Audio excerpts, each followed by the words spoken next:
امام بخاری research academy کے YouTube channel کو سبسکرائب کریں اور ہماری ویڈیوز کو لائک اور شیئر کرنا نہ بھولیں۔ شکریہ۔ السلام علیکم ورحمۃ اللہ وبرکاتہ۔ الجمعہ سیریز کی گفتگو میں آج میرا عنوان ہے سب سے اچھا گھر کون؟ ہم اور آپ یہ سمجھتے ہیں کہ سب سے اچھا گھر وہ ہے جس میں ہر طرح کی راحتیں، سہولتیں اور آسائشیں میسر ہوں، مہیا ہوں۔ لیکن اللہ کے پیارے رسول صلی اللہ علیہ وسلم نے ارشاد فرمایا، سب سے اچھا گھر وہ ہے جس میں کوئی یتیم ہو اور اس کے ساتھ اچھا سلوک کیا جاتا ہو، اور سب سے برا گھر وہ ہے جس میں کوئی یتیم ہو اور اس کے ساتھ برا سلوک کیا جاتا ہو۔ یتیموں کا خیال رکھنے والوں کی فضیلت بیان کرتے ہوئے ایک حدیث شریف میں پیارے نبی صلی اللہ علیہ وسلم نے ارشاد فرمایا، جو کوئی اپنے کھانے میں کسی یتیم کو شریک کرے تو اللہ اسے ضرور جنت میں داخل کرے گا، سوائے اس کے کہ اس سے کوئی ایسا گناہ جیسے شرک وغیرہ ہو گیا ہو کہ جس کی بخشش نہیں ہوتی۔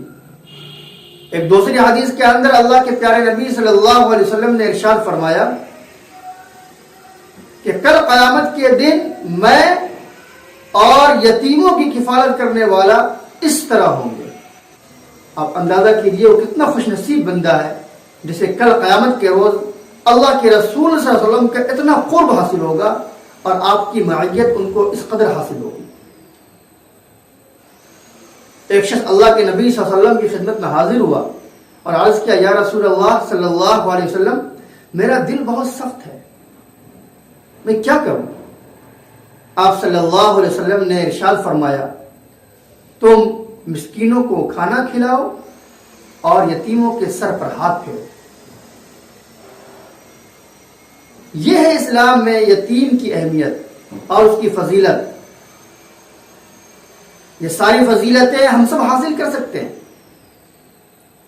آس پڑوس میں اگر کوئی یتیم بچہ ہے، محلے میں کوئی یتیم بچہ ہے، آپ کا کوئی رشتہ دار یتیم ہے، تو اس کی تعلیم و تربیت کا خیال رکھیں، اس کے ساتھ اچھا سلوک کریں، اچھا برتاؤ کریں اور اس کو ایک مہذب انسان اور مہذب شہری بنانے کی کوشش کریں۔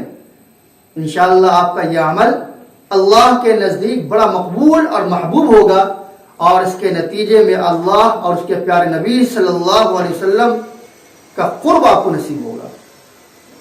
اس لیے یہ ہم تمام لوگوں کی ذمہ داری ہے، پورے مسلم سماج اور مسلم سوسائٹی کی ذمہ داری ہے کہ وہ یتیم کا خیال رکھیں اور اس کی تعلیم و تربیت اور اس کے کیریئر کے بارے میں، اس کے مستقبل کے بارے میں سوچیں۔ والسلام علیکم ورحمۃ اللہ وبرکاتہ۔